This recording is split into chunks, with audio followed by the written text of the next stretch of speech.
What's up, traders? It's your girl Kaya Trades, and today is day 6 of my sitting on my hands challenge, especially for the price action we've seen in August. Guys, today I came to the charts ready and in routine as normal, and NASDAQ MNQ did not produce anything for me to trade. So I want to break down to you what I saw on the charts and why I didn't take a trade. So let's go ahead and hop onto the chart.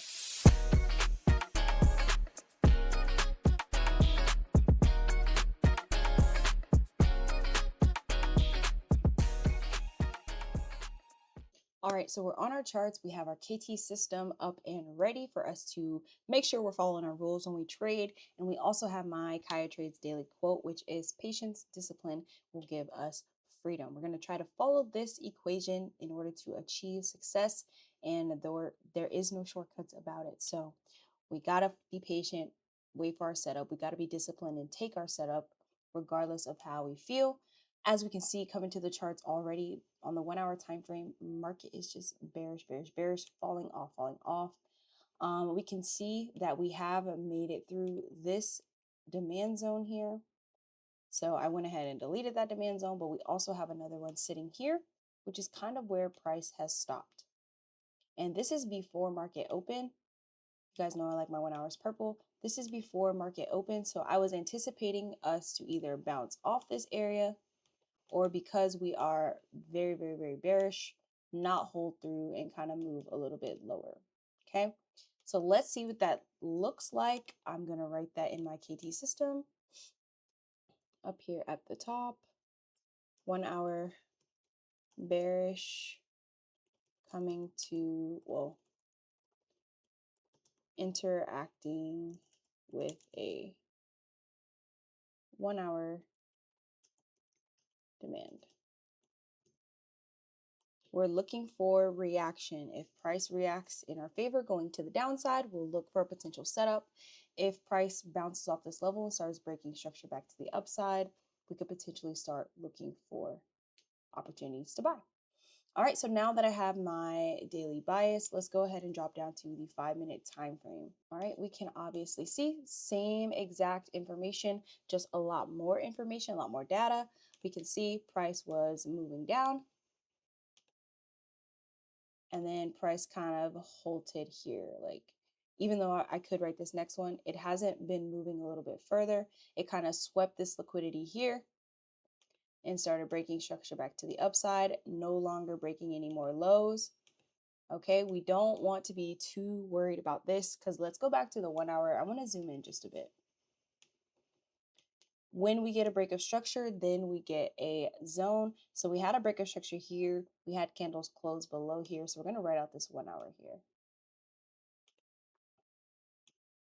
Okay, just nice and peachy. Okay, so we have a lot of room to work in between these zones. But again, if I want to see bearish price action on my 5-minute, have it be in alignment with my 1 hour, then I don't want to see us coming up higher. I want to see us to drop a little bit lower. Let's see what happens at market open.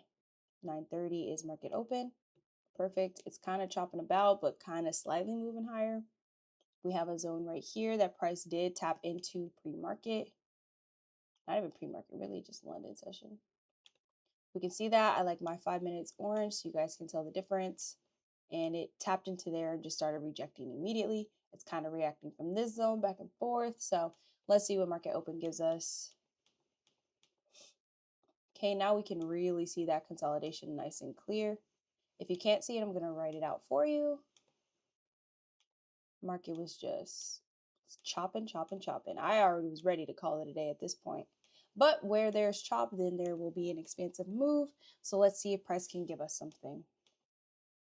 Okay, we were moving higher, and that was, of course, a fake out. Price came down and broke structure. We broke structure to the downside. We very, very, very, very barely closed right here at this low, below that low. But we also closed this one, and then one took out all that liquidity there. So I did go ahead and write my break of structure here at 9:30. So at my 5-minute was in fact bearish now, which is good. However, we are still interacting with a higher time frame zone. We learned last week in our back testing and during our trading week that the 5-minute zone is not as strong as the 1 hour. So we want to see if this 1 hour will be strong enough to hold. Okay, so we got a break of structure. Yes, at 9:30 a.m. open. When we get a break of structure, then we write a zone. Here is my supply zone. Okay, orange for 5 minutes.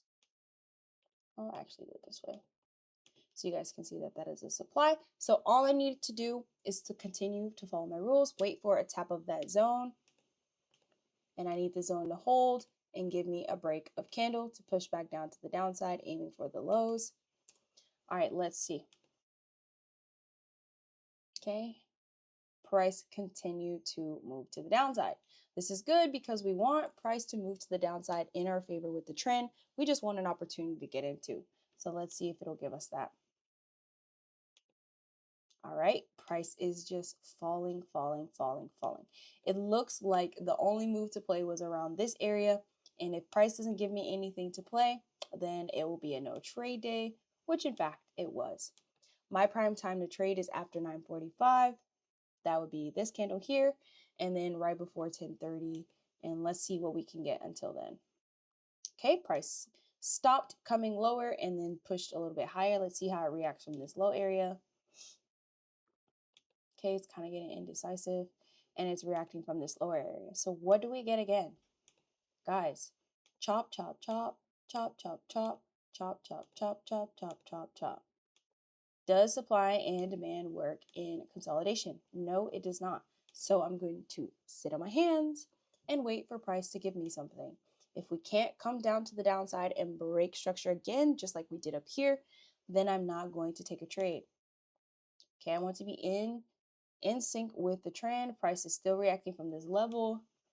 Consolidation is piling up, so we're expecting a breakout at some point. Boom, we got it. Price is moving to the upside.